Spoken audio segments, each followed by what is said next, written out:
Assalamualaikum warahmatullahi wabarakatuh. Perkenalkan, nama saya Adinda Sugeha. Saya mahasiswa semester 1 jurusan Ilmu Komunikasi, Fakultas Ilmu Sosial, Universitas Negeri Gorontalo.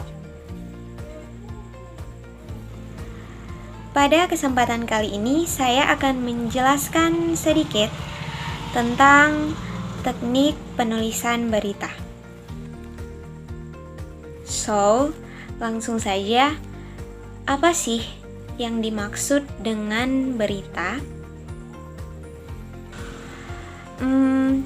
Menurut Kamus Besar Bahasa Indonesia,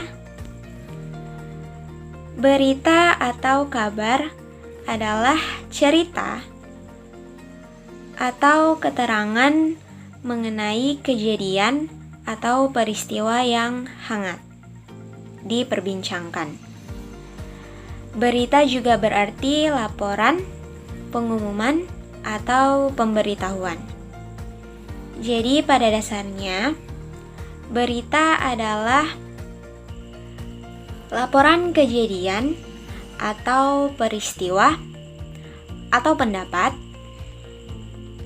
yang menarik dan penting disajikan secepat mungkin kepada khalayak luas, baik itu melalui media cetak, melalui media elektronik, ataupun melalui media online. Menurut David Demers, berita dapat dibedakan menjadi dua macam, yaitu hard news dan soft news. Hard news ini merujuk kepada pelaporan, berita tentang kejadian atau peristiwa yang terjadi. Misalnya, berita-berita politik dan kriminal. Lalu pada umumnya, hard news ini mencakup berita-berita terbaru yang ditulis dengan gaya penulisan berita, yaitu piramida terbalik. Kemudian yang kedua ada soft news. Nah, soft news ini merujuk kepada pelaporan berita yang terkait dengan tema human interest atau profil seseorang.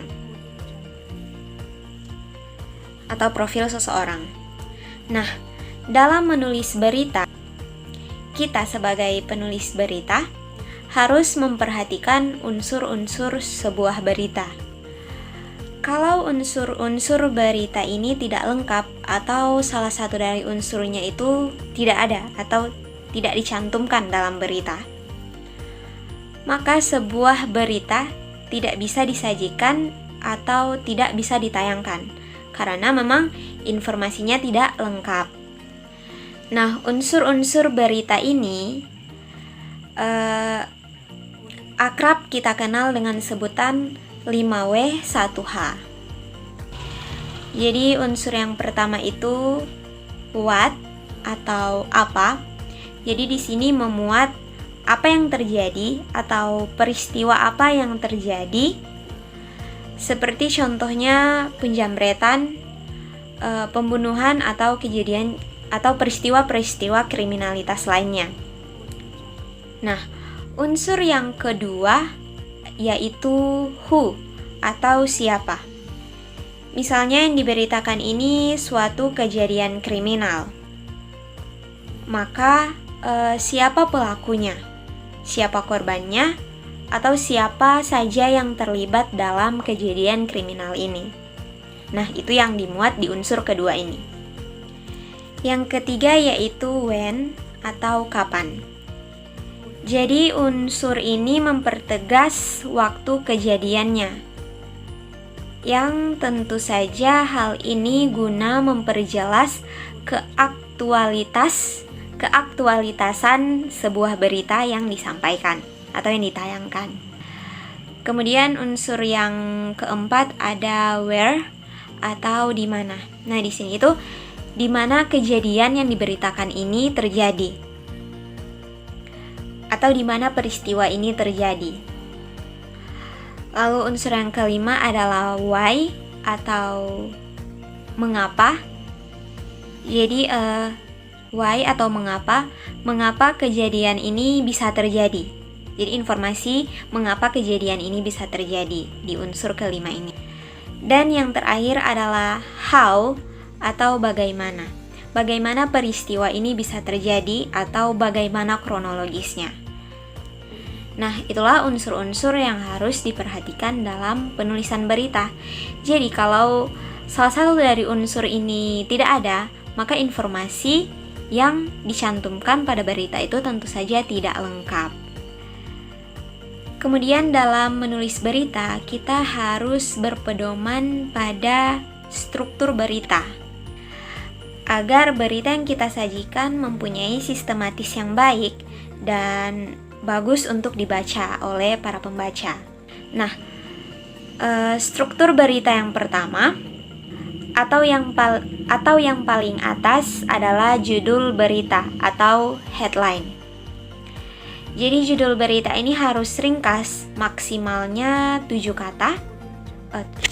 kata, mencerminkan isi berita, dibuat semenarik mungkin untuk pembaca dengan menggunakan teknik grafik tipe-tipe huruf yang menarik, dan sebaiknya berupa kalimat aktif yang disusun dari subjek, predikat, dan objek.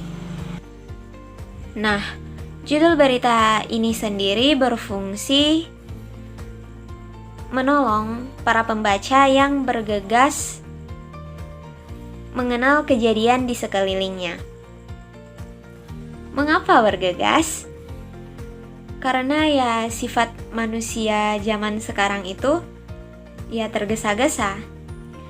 Sehingga banyak dari pembaca zaman sekarang yang hanya membaca berita dari judulnya saja. Oke, next kita masuk ke struktur yang kedua.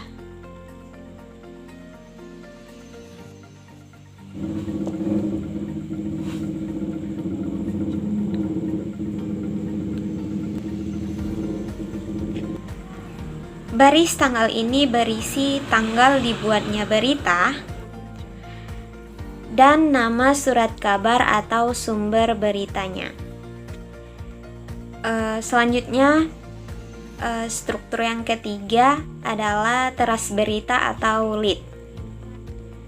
Nah, teras berita ini adalah bagian yang paling penting dan bagian tersulit dari proses penyusunan berita. Karena pada teras berita ini kita harus menyajikan fakta terpenting yang kemudian dapat menarik minat para pembaca. Nah, karena teras berita ini menonjolkan bagian terpenting dari sebuah berita, maka harus ditulis dengan singkat, padat, dan jelas. Pada teras berita inilah keenam unsur-unsur berita dibahas dengan lengkap atau dimuat dengan lengkap. Jadi teras berita ini memuat apa yang terjadi, siapa yang terlibat dalam kejadian itu, di mana hal itu terjadi, kapan peristiwa itu terjadi, kenapa hal itu terjadi atau kenapa peristiwa itu terjadi, dan bagaimana peristiwa itu terjadi atau bagaimana kronologis peristiwa itu. Jadi semua unsur 5W 1H itu dimuat dalam teras berita ini dengan lengkap. Dan kemudian struktur yang terakhir yaitu isi atau body. Nah, pada bagian ini kita memaparkan kejelasan unsur-unsur berita yang ada pada teras berita atau penjelasan lah dari unsur-unsur penting yang ada pada teras berita. Pada umumnya atau kebanyakan proses penulisan berita itu disusun berdasarkan teknik piramida terbalik. Tujuannya adalah untuk memperlihatkan apa yang menjadi bagian terpenting dari sebuah berita. Dalam piramida terbalik, pada teras beritanya berisi intisari informasi yang sangat penting, mencakup 5W1H. Selanjutnya pada bagian tubuh berita berisi informasi yang berupa fakta-fakta atau penjelasan rinci yang mendukung kejelasan teras berita. Kemudian pada bagian penutup berisi informasi tambahan atau lag yang tidak terlalu penting. Jadi di zaman yang serba cepat seperti sekarang ini, orang-orang itu tidak suka baca yang panjang-panjang. Yang penting jelas dan informatif.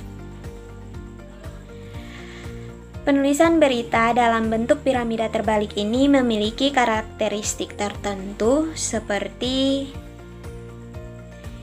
yang pertama adalah menempatkan urutan atau susunan informasi dengan logis atau masuk akal lah. Jadi susunan informasinya itu logis. Yang kedua, mengatur informasi dari yang penting ke yang kurang penting. Jadi di awal-awalnya penting, terus di akhir-akhirnya itu yang kurang-kurang penting. Alur kisahnya dimulai dari sebuah klimaks. Lalu informasi berikutnya bersifat menjelaskan dan mendukung teras berita. Selanjutnya, keuntungan menulis berita dalam bentuk piramida terbalik ini adalah yang pertama adalah mengirimkan informasi yang paling penting di muka. Jadi informasi yang paling penting itu ada di depan berita, di awal berita. Yang kedua, menghemat waktu pembaca dan ruang editor. Yang ketiga, memberikan atau memungkinkan bagi editor untuk mempersingkat berita dari bawah. Selanjutnya, yang keempat, pengiriman berita lebih cepat. Dan pembaca dapat meninggalkan berita kapanpun ketika mendapatkan informasi yang dibutuhkan. Karena menulis berita dalam bentuk piramida terbalik ini ada keuntungannya, maka tentu saja kelemahannya pun ada. Jadi, penulisan berita dalam bentuk piramida terbalik ini membuat pembaca menjadi tidak tertarik untuk membaca keseluruhan berita. Jadi karena di awalnya sudah dicantumkan yang penting, jadi mereka stuck di yang penting itu, kemudian nggak melanjutkan yang kurang pentingnya yang di bawah. Dan yang kedua adalah tidak adanya ketegangan karena pembaca mulai kehilangan minat. Jadi karena yang tegang-tegangnya di awal, yang penting-pentingnya di awal, jadi mereka pembaca biasanya kehilangan minat saat sudah masuk ke akhir-akhir struktur isi berita. Karena itu adalah informasi-informasi yang kurang penting. Nah, jadi pada dasarnya sebelum menulis berita, kita harus melakukan liputan atau mencari fakta-fakta lapangan yang kemudian fakta-fakta ini kita buat menjadi berita. Nah, berita ini harus dipertanggungjawabkan kebenarannya, karena kita tidak bisa menyiarkan berita yang bohong atau tidak benar. Itu harus dipertanggungjawabkan.